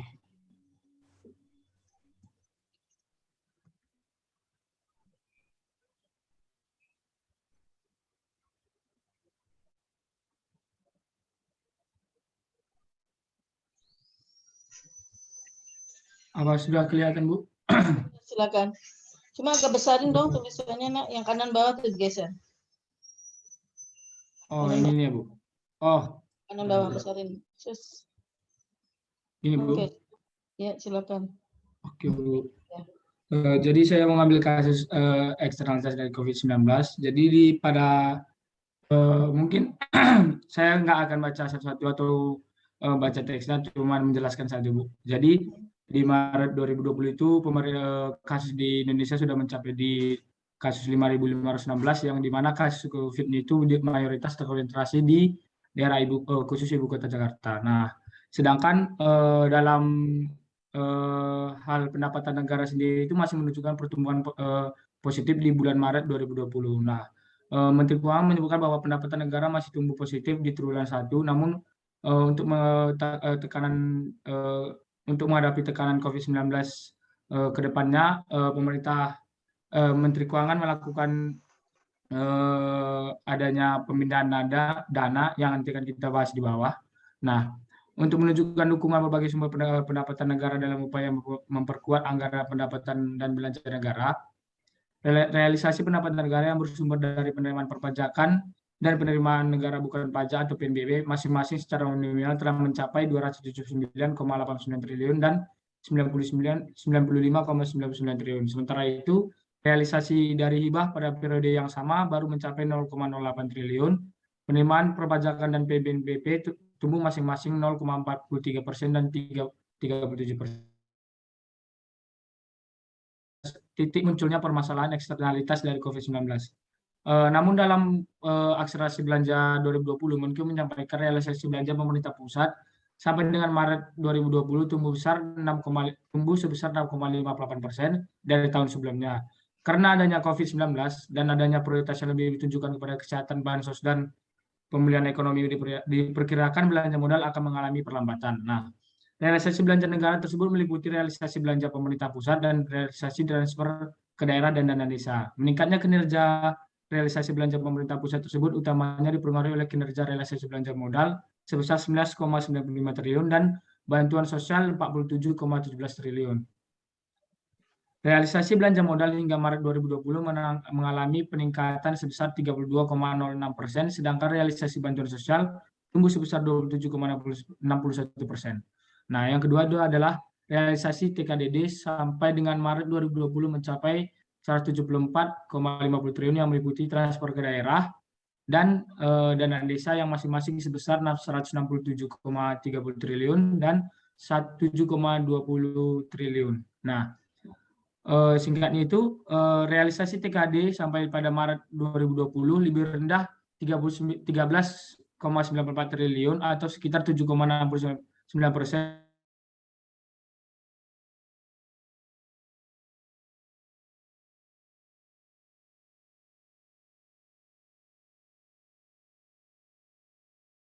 Triliun. Kinerja penyaluran TKDD sampai dengan Maret 2020 juga dipengaruhi oleh faktor yang yaitu dampak mewabahnya pandemi COVID-19 di ibu kota dan berbagai daerah di Indonesia, sehingga turut mempengaruhi implementasi penyaluran TKDD di daerah karena pemerintah pusat dan pemerintah daerah masih berfokus pada penanganan akibat COVID-19 tersebut. Pada dasarnya, pemotongan TKDD tersebut digunakan untuk penanganan COVID-19 secara terkoordinasi di pemerintah pusat, antara lain untuk pengadaan alat pelindungan diri atau APBD, pembayaran insentif dan santunan kematian tenaga medis, berbagai jenis bantuan sosial, dan insentif untuk usaha mikro, kecil, dan menengah atau UMKM. Dengan demikian, uang pemotongan tersebut pada dasarnya juga kembali pada masyarakat daerah. Selain itu, telah dikeluarkan surat keputusan bersama Menkyu dan Menteri Dalam Negeri yang isinya mengatur penyesuaian APBD. Hal ini utamanya agar daerah melakukan penghematan di seluruh aspek, yaitu belanja pegawai, belanja barang dan jasa, serta belanja modal, dan merelokasikannya untuk fokus kepada belanja penanganan COVID-19, serta bantuan sosial, insentif, dan mengatasi dampak ekonomi di daerah. Dalam pelaksanaan bantuan sosial ini harus dilakukan koordinasi antara pemerintah pusat dan daerah agar tidak terjadi tumpang tindih dalam pencapaian sasarannya. Pendapat mahasiswa, menurut saya terkait realisasi pemerintah yang melakukan pemotongan TKDD dan menyalurkan dana dari dana desa untuk membantu pemfokusan untuk pemerintah pusat dalam menangani COVID-19 sudah maksimal, karena dana tersebut pada akhirnya akan memberikan manfaat kembali kepada masyarakat di daerah. Namun, solusinya akan lebih maksimal jika pemerintah melakukan pemotongan tidak hanya dari dana desa, namun juga melakukan pemotongan dari TKD atau transfer ke daerah, agar pemotongan TKDD yang dilakukan merata tidak hanya di desa, melainkan juga di daerah, dan akan memperkecil pemotongan dari dana kedua sumber tersebut. Terima kasih, Bu. Oke, jadi yuk sependapat dengan pemerintah ya. Cuma ada usul kalau bisa ada perubahan alokasi ya. Bentuknya perubahan jumlah volume transfer ya. Bentuknya baik itu yang untuk harusnya tidak hanya untuk dana desa, tetapi mengurangi volume untuk transfer ke daerah untuk alokasi pindah ke penanganan COVID gitu ya, Pak Mas Bangun. Benar, Bu. Ya, oke. Silakan temannya yang lain mau ditanyakan. Jangan diam aja. Nah, menurut kalian, ya permasalahan yang diangkat sama Bangun dan Angel itu sebaiknya gimana? Masing-masing punya pendapat yang berbeda atau gimana, Nak?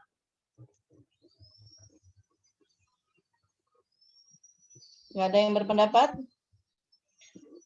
Oke, saya tambah lagi satu mahasiswa. Materi tugasnya apa? Tiara, mana Tiara? Silakan Tiara. Ya Bu, maaf Bu, saya reconnecting. Gimana Bu? Silakan di-share itu. Oh, saya ya Bu, iya. Tugasmu.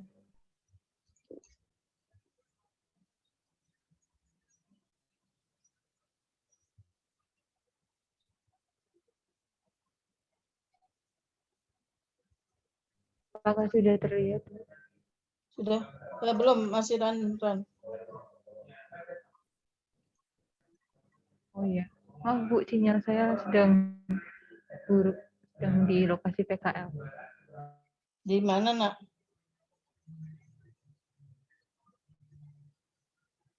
Halo?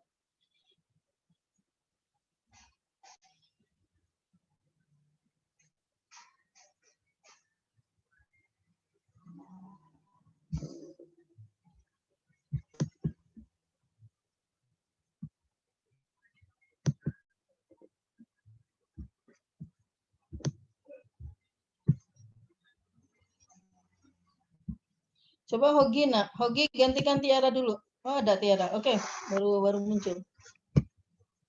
Apakah sudah terlihat Bu share Silakan. Iya, jadi di esai yang saya tulis itu terkait dengan kebijakan subsidi pemerintah terkait dengan bahan bakar minyak. Jadi alasan pemerintah melakukan intervensi ini salah satunya adalah karena adanya faktor eksternalitas yang ditimbulkan dari sistem itu.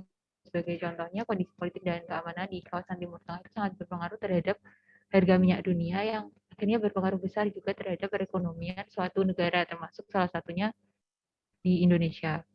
Gitu. Jadi dari perspektif ekonomi, intervensi pemerintah itu utamanya dilakukan dengan pertimbangan nilai efisiensi. Salah satu yang dapat dijadikan prinsip sederhana dari nilai efisiensi itu seperti nilai manfaat marginalnya itu harus melebihi biaya marginalnya. Jadi mendatangkan keuntungan seperti itu. Kemudian dengan biaya dan manfaat yang didefinisikan telah benar itu tadi, maka kita dapat menyoroti nilai efisiensi itu sebagai perilaku atau aktivitas ekonomi tertentu. Jadi masyarakat itu memiliki kemampuan yang berbeda-beda dalam memenuhi kebutuhannya. Nah, dari sini pemerintah melihat perbedaan kemampuan ini di bagaimana agar antara satu dengan yang lainnya, masyarakat kaya dan miskin ini tidak ada ketimpangan gitu antara satu dengan yang lainnya. Jadi pemerintah memberikan subsidi terhadap bahan bakar minyak agar masyarakat miskin juga dapat memenuhi kebutuhannya, begitupun dengan si masyarakat kaya ini memiliki kemampuan yang sama. Nah, kemudian ini Bu, manusia sebagai pelaku ekonomi memiliki kemampuan yang berbeda-beda tadi. Lalu kebijakan subsidi pada dasarnya adalah salah satu bentuk kewajiban negara untuk membantu masyarakat dalam meringankan beban masyarakat atas harga komoditas vital dan strategis yang menguasai hajat hidup orang banyak, dalam rangka menjaga stabilitas harga sehingga dapat terjangkau oleh sebagian besar golongan masyarakat. Subsidi itu bisa berbentuk alokasi belanja negara dalam APBN yang pendistribusiannya bisa melalui perusahaan negara maupun swasta. Kemudian dari subsidi ini itu kadang menimbulkan suatu masalah seperti sasarannya kurang tepat gitu. Jadi masyarakat yang kaya juga ada masih menggunakan subsidi ini sendiri gitu. Kemudian pemerintah melakukan intervensi subsidi pada awalnya untuk mencegah ketimpangan atau meringankan beban masyarakat atas harga komoditas vital dan strategis tertentu yang menguasai hajat hidup orang banyak. Namun kebijakan tersebut pada saat ini dipandang menjadi tidak tepat sasaran seiring dengan prioritas pemerintah untuk mengurangi pendanaan bagi kegiatan-kegiatan yang bersifat konsumtif untuk direlokasi ke kegiatan produktif. Alokasi anggaran untuk mendukung program perlindungan sosial seperti Jamkesmas, PKH, PNPM, dan bencana alam diharapkan mampu meminimalisir terjadinya kemunduran sosial bagi masyarakat miskin daripada pemberian subsidi BBM. Dengan melihat kecenderungan perekonomian domestik dan global, kebijakan pengurangan subsidi BBM memang harus dilakukan secara bertahap dan rasional dengan pertimbangan aspek ekonomi dan sosialnya itu. Kepentingan politis yang sulit dijabarkan dari diterjemahkan ini mempengaruhi upaya-upaya substantif ke arah yang perbaikan yang berkesinambungan. Itu perlu dilakukan sosialisasi oleh pemerintah untuk subsidi BBM ini agar transparan dan juga tepat sasaran. Gitu. Oke. Intinya kamu setuju dengan apa yang dilakukan pemerintah? Ya Bu, saya setuju dengan intervensi yang dilakukan pemerintah terkait dengan pemberian subsidi BBM karena ini dapat meningkatkan daya beli masyarakat miskin dan juga bisa mencegah adanya ketimpangan itu Bu. Kalau misalkan subsidi BBM itu menjadi prioritas, artinya adalah budget yang ditanggung oleh pemerintah sampai pada angka tertentu. Misalkan seperti itu ya, misalkan hampir 90% harga BBM yang semestinya ditanggung, misalkan harganya seharusnya 100 harga produk itu per liternya, tetapi pemerintah subsidi sampai 90. Mana lebih baik ya, analisa kalian coba arahkan mana lebih baik pemerintah mensubsidi dalam bentuk subsidi BBM 90% harga BBM atau subsidi pendidikan. Kalau kalian berpikir ini ada jadi Bu Sri Mulyani semua nih, jadi Menteri Keuangan semua. Yang mau disubsidi mana yang lebih prioritas?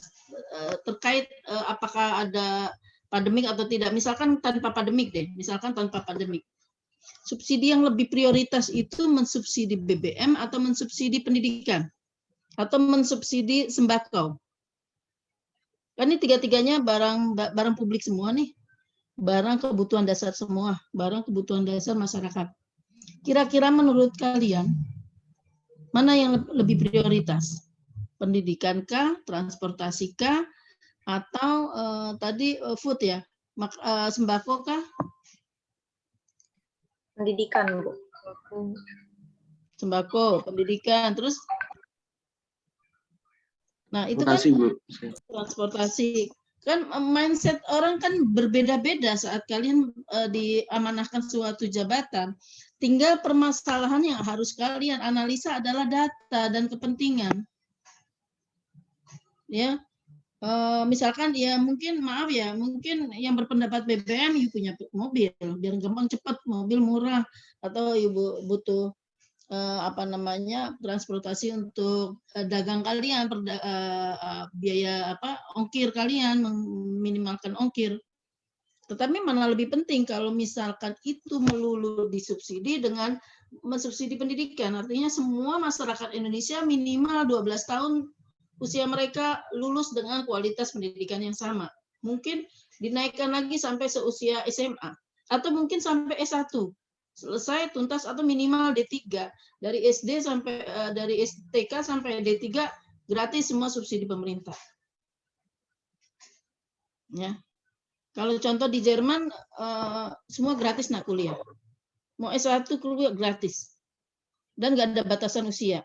Batasan usia mendapat subsidi menikmati kuliah gratis. Ya, kalau untuk living cost you cari sendiri-sendiri. Dan bahkan pemerintah Jerman membuka untuk warga negara asing. Silakan kalau mau kuliah di sini gratis. Gratis nak mau S1 di Jerman gratis. Asal bisa bahasa Jerman, asal bisa menanggung living cost. Di beberapa negara Eropa, negara maju, dia lebih concern ke sana, ke pendidikan. Supaya apa? Generasinya itu terjamin kemampuan berpikirnya. Ada yang fokusnya di situ. Ada yang transportasi selama ini dari zaman Soeharto, bahkan di zaman Soeharto itu bensin murah sekali karena apa? Subsidi pemerintah besar di sana. Selain itu, tahun 70-an Indonesia lagi boom-boomnya produksi minyak. Nah, artinya kan antara kebijakan pemerintah di Indonesia sama di Jerman beda prioritasnya. Ya, sekarang ada tuh dana BOS. Nah, seperti itu. Atau nanti masalah harga tadi, cabai aja jadi masalah. Minyak goreng aja jadi masalah. Kan karena itu kebutuhan dasar, kebutuhan rutinitas dah, nggak usah bilang dasar ya, karena semua kayaknya jadi dasar pada saat mayoritas masyarakat membutuhkan. Kalau menurut teori ekonomi sih kan ada kebutuhan primer, sekunder, tersier. Tetapi pada akhirnya kadang-kadang saya berpikir yang tadinya mobil itu tersier menjadi primer pada saat dia adalah pelaku usaha transportasi. Payung lah, jual payung. Jual payung itu akan menjadi kebutuhan pokok pada saat musim hujan. Itu kan time utility. Jadi memang perlu ada analisa, lihat di faktor time utility. Kalau dulu kan, sebentar. Bingung saya.